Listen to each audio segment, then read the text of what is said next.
Orel. I have a complicated history with this show. Not like my grandpa fought in World War II and lost complicated, but more like first world country narcissist complicated. You see, I was about 13 when I came across Orel on Adult Swim late one night. It was the Christmas episode from season 1, which is the first episode and season finale of season 1. But Mr. Cow, that makes no sense what you just said there. Oh, believe me, I know. Orel is a show surrounded by and infused with nonsense and confusion. Honestly, it's kind of what the show's about. The Christmas episode is the first episode of season 1 because A, the show was premiering in December, and B, the team behind the show thought it set the bar for standards and practices, meaning that if this depressing, serious episode got through, the creators thought it meant all the episodes would make it through the many hoops of TV censorship. Yeah, but that didn't happen, and now the show is out of order as other episodes were delayed because of their subject matter. Now, if you haven't heard of Orel, this is all gonna seem really confusing. I mean, how controversial does a show have to be for its first season to deal with so much friction? I mean, is this Family Guy we're talking about? Is this Family Guy we're talking about? Is this Well, let's just see what all the other episodes from season 1 are about. Orel practices necromancy and reanimates the dead for not valuing God's gift of life. Orel drinks his own piss because he doesn't want to be wasteful. Orel gets addicted to crack. Orel mercy kills an elderly woman by playing God. Orel gets his penis pierced to pleasure his future wife. I would like a piercing that will increase the pleasure of intercourse. Orel breaks all 10 commandments in order to be scared on Halloween. This is one of my favorite ones. Orel beats 2 boys kissing each other with a baseball bat out of loyalty to a new friend. Orel becomes a drunk trying to be more like his adult role models. Boom, boom, boom, boom, boom. Boom, boom, boom, boom. Hey. Orel wants to masturbate, but doesn't want to waste his seed and decides to artificially impregnate unsuspecting women around Morelton, the town the show is set in. That last part's not as important, but Jesus, that's a lot of stuff that would scare the pants off a censor, and not just because they're probably masturbating. And wrapping that all up in a very cynical view of Christianity meant that this show had a target on its back from the very beginning. Orel is a show kind of about the hypocrisy of Christianity, but mostly about the hypocrisy of humanity. It's about the dangers of having blind faith towards something, and it's about the lengths people will go to not have to confront the realities of their lives. The people of Morelton are flawed, lonely, depressed, traumatized, anxious, and scared, but most of them just walk around telling themselves it's fine because of God. It's a very bleak and frank depiction of religion that warps Christianity for each character's narcissistic need and want. That is, except for Orel, who is a wide-eyed, gullible child that just really loves God. But Orel is constantly led astray by either his naivety or by the many adults around Morelton. Orel's father, Clay, teaches Orel about the lost commandments, an extension to the 10 commandments that acts only to stop Orel from asking questions and from getting into trouble from his literal interpretations of the Bible. Sadness is just nature's spankings. It means you learned your lesson twice as well. Oh, but what did I learn? Why, it's elemental, my dear Orel. Mind your own little business. Now, to some of you, I'm sure that sounds like a rockin' good time, but for people that are or were Christians, it can be a little off-putting. Scott Adsit, the voice of Clay and a constant creative presence on Orel, reportedly got a lot of pushback from his Christian relatives. At one point, it got so bad that he quit the show because of arguments he was having with his sister. But the two later made up, and Scott Adsit rejoined the show because at the end of the day, Orel is a comedy. It's a very dark comedy that regularly dips into dramatic and serious themes, but it is a comedy. And might I say, it's a pretty damn funny one at that. Why? I mean, yes? I made a lot of money. Goody, goody, goody, goody, goody. Let me see. Well, that's the best part. I gave it all to a homeless man. What? Orel, are you crazy? You can't just use a godless religion to worship in our faith. The faith which is absolutely littered with God and Jesus. But Dad, she has such a warm attitude. Warm attitude? You kids today and your slang. It's true. She's very pleasant. Son, she's only pleasant because she's different. Remember that. When you're normal like everyone else here in Morelton, you have the luxury of not being pleasant. The show's depiction of Christianity is purposefully bleak, ugly, and warped at times because the many flawed characters of Morelton need it to be. Most of the adults in Morelton are delusional, not because of their belief in God, but because they think believing in God means they already have everything figured out. Although I should say, I didn't always think that Orel was a funny show, or even a good show for that matter. Remember, I said the first episode I ever saw was the Christmas episode, and that was over a decade ago at the time of recording this video. The Christmas episode episode centers around Orel thinking his little brother Shapey is the second coming of Jesus after overhearing an argument his parents were having. The argument leads to Orel's parents wanting to get a divorce, as Shapey was an unplanned, unexplainable pregnancy. After getting up to some usual moral Orel antics, Orel's mom informs him that Clay, Orel's father, isn't Shapey's father. Orel's mother tells him she's divorcing Clay and that God is the real father of Shapey, once again avoiding the truth of a situation by asserting God as the answer, the truth in this situation being Orel's mother sleeping with another man. Orel doesn't want to spend Christmas without his father, so his mother spitefully encourages him to go find him, and she leaves Orel completely alone. Orel finds his father drinking and flirting in the town bar with his gym coach. Orel, seemingly without hope now, says that maybe this isn't the best Christmas ever, as he had hoped it would be earlier in the episode. He looks at his watch and realizes there are still 2 minutes left of Christmas. Orel turns his eyes to God and says he has complete faith in him to make all of this work out okay, so that his family can be together on Christmas. Orel stares up into the sky silently as the camera pulls away. And then the episode ends.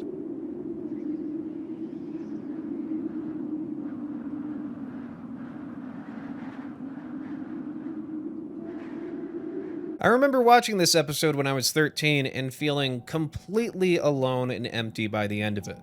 And I didn't like that feeling too much, so I shoved it deep down for about 7 years. I didn't know how to deal with it, so I just tried to get rid of all the complicated, confusing feelings that came with watching this episode. I thought it must have been a test of faith, or a joke that I just wasn't getting, or spiteful propaganda from people who hated Christians. I remember thinking Moral Orel was just a one-off parody of Davy and Goliath, an old stop-motion show from the 60s, with Christian morals being at the center of each episode. What if I took him up on top of a big mountain? I'm tired of your what-ifs.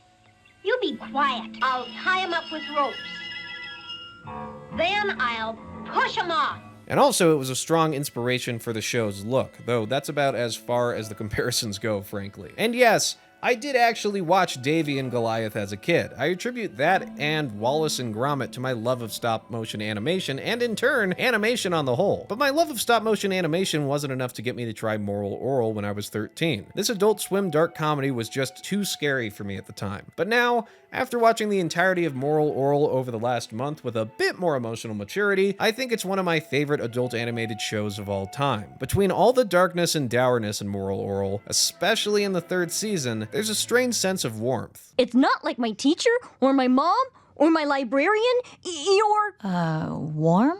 Yeah, warm. Moral Orel changes significantly from season to season. At the start, it's all centered around Orel and his undying faith and optimism. Even when Orel is completely in the wrong, it's hard not to like him because he's always trying to do the right thing. He's just incredibly naive and gullible. Orel's father, Clay, on the other hand, is one of the most unlikable characters I've ever seen in a TV show, and I've seen hoops. He's careless, selfish, hate-filled, ignorant, and he openly lies and manipulates Orel because he knows he can, and he's too lazy and selfish to do anything else. That is, until he can't anymore. Season 2 of Moral Orel ends with a 2-part episode called Nature, where Orel and his father go on a hunting trip together. This 2-part episode is where the show goes from pretty good to one of the best adult animated shows I've ever seen. The first season ends on a bleak note with the Christmas episode, or it starts on a confusing note depending on what order you watched it in. But the rest of the first season is fairly comedy-centric. The second season has the same comedy stylings until the end yet again, but that's when it hits a pivot and the show changes for good. Because these characters Orel is surrounded by can only lie to themselves for so long until the truth comes out. It's in this 2-part episode where Orel learns to resent and hate his father. The man who up to this point ended nearly every episode with some warped moral for Orel combined with a beating is finally seen for what he really is, a drunken monster. Oh, who am I kidding? My life is full of bright. You mean blight? Oh, God. What's the matter? I hate myself.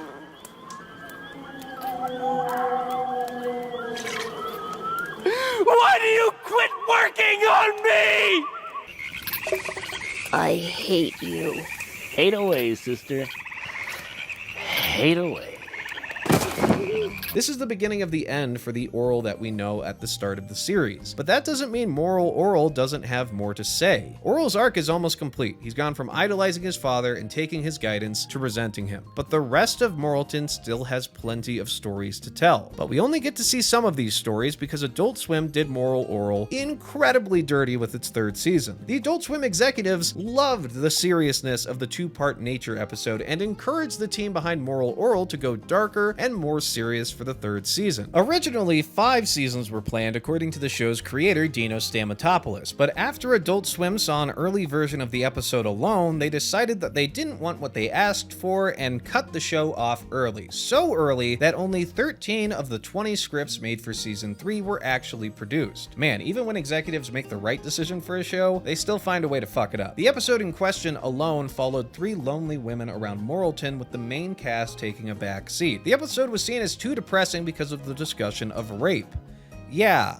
They thought it was too depressing because it dealt with a real issue in a tasteful, creative, thought-provoking way that gives depth to side characters that had little depth before. This ain't like that Family Guy episode where they crack jokes through their pseudo-serious abuse episode. Oh no. This episode takes on a very serious issue and doesn't flinch for even a second. It is devastatingly effective and once again, very tasteful and respectful. But no, it's too serious, too scary. Sorry, get rid of it. Oh, and also the show already dealt with themes of rape in the first season when Orel impregnates unsuspecting women, except that was played for laughs, so that's okay, so long as it's played for laughs. If it's serious, that's not good. We can't have serious discussions, even though that's what we asked for here at Adult Swim. We're fucking morons. Let's close Monolith.